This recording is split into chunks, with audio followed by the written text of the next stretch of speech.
Recently, I've been really tired. My general status quo is stressed out and worried and anxious and juggling too many things at once. Like, I got shingles a few years back because of stress. Side note, don't get shingles. It's really bad.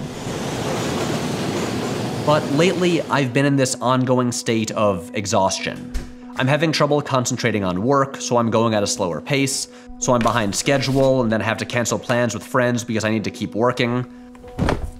The last video was supposed to be a way more ambitious one, but I was struggling to figure it out. So I swapped it out at the last minute with a simpler one, and even that was a challenge to finish. When I look at my calendar of videos for the next few months, I just get hit with this feeling of dread. Like, how am I gonna make these things? So I decided to do what I've been doing for the past 15 years when I feel shitty and overwhelmed by stress. Drink a lot of alcohol. No, not actually that.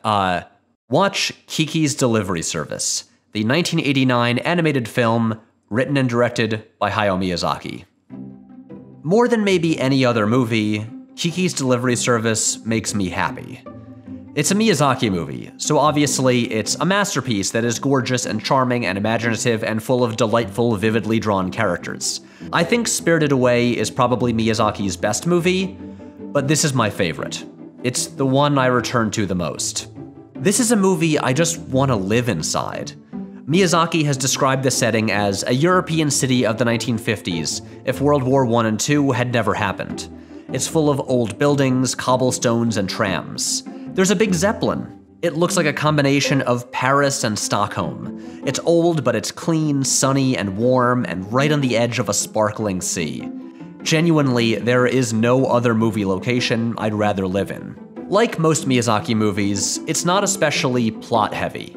It's about Kiki, a 13-year-old witch, but like the nice kind, not the Vovovich kind that eats babies. She moves to a new city and just lives her life, doing her job, making friends, going through a rough time, and getting through it. Watching this movie is spending 103 minutes with some really nice people in the most beautiful place imaginable, accompanied by some magical, upbeat music by Joe Hisaishi. I've seen this movie so many times, but this time felt different. I felt a connection with it that I hadn't before. Unlike every other time I've watched it, this time it made me cry. And some background, I almost never cry at movies. So what changed? Around the middle of the film, Kiki starts struggling. Her work gets harder and less rewarding. She has a delivery end terribly, gets caught in the rain, and is forced to bail on plans with friends. She gets exhausted and depressed and loses her ability to fly. She can no longer do the thing she's best at, which is also the way she makes a living. Kiki's flying and delivery service aren't intended to be a totally specific metaphor. It can stand in for many different things. A job, a skill, a passion. The last time I watched this movie was 2013, when I was still several years away from YouTube becoming my full-time job. This was my first time watching it since my independent creative work had become my career. And suddenly, I connected with Kiki in a way I hadn't before. Kiki's Delivery Service is about the gig economy, of being a young person living in a city, freelancing for a living, and dealing with everything that brings. The toll it takes on your mental and physical health. Yeah, you're doing the thing you love, but it's still your job. It's still work, and work can suck. It captures so many experiences I know so well. Returning home after working late into the night and collapsing. Canceling plans with friends because you're falling apart due to work and don't have the energy to interact with people. And the experience of just being unable to do the thing that normally comes so naturally. Kiki's Delivery Service is about burnout. Okay, how did this happen? I have this weird, cool job where I just make dumb videos about movies on the internet, so why the fuck am I complaining? How can this be hard work? Well, let me break it down. As a person who creates, I hate this word, content for the internet, I've been conditioned to believe that I've got to stay on that schedule, producing a constant stream of videos. If I take a break, I could lose my standing with the almighty YouTube algorithm, then lose my audience, and then my income will take a hit. It's like Extreme freelancing. Since January, I've released a video every 2 weeks, and on average those videos are 25% longer than the ones I was producing a year ago. The schedule has stayed the same, while the amount of work has increased. A 25-minute video every 2 weeks is now normal for me. And then sometimes there's a 40-minute video because, oops, I misjudged the amount of work. So as much as I might want to make something short and simple, I'm afraid that doing that will dilute the channel and disappoint viewers who expect the bigger videos and then hurt the channel going forward, because this is how YouTube has conditioned me to think. I'm chasing this goal that probably isn't real. This idea that if I put in the work now and really bust my goddamn ass, then I can get those numbers up. And once those numbers get high enough, I can shift to a schedule of 1 video a month. And then I'll have time to relax.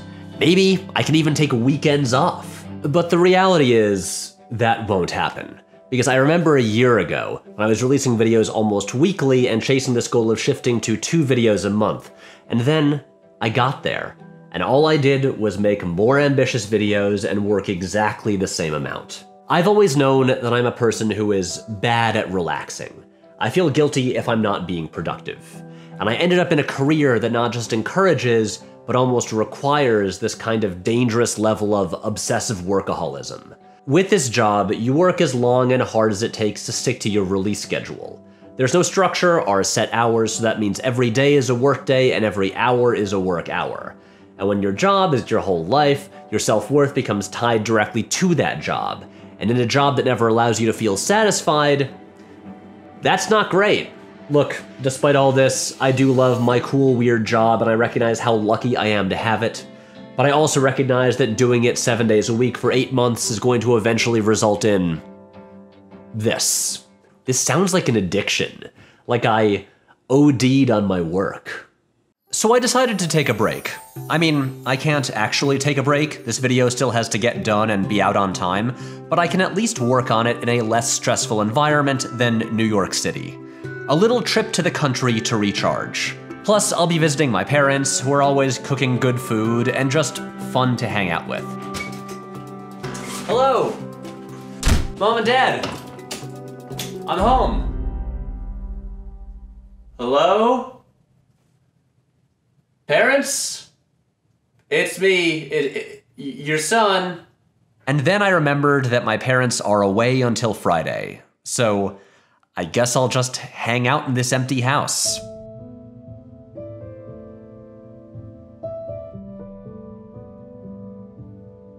And while I'm here, I might as well watch Kiki's delivery service again.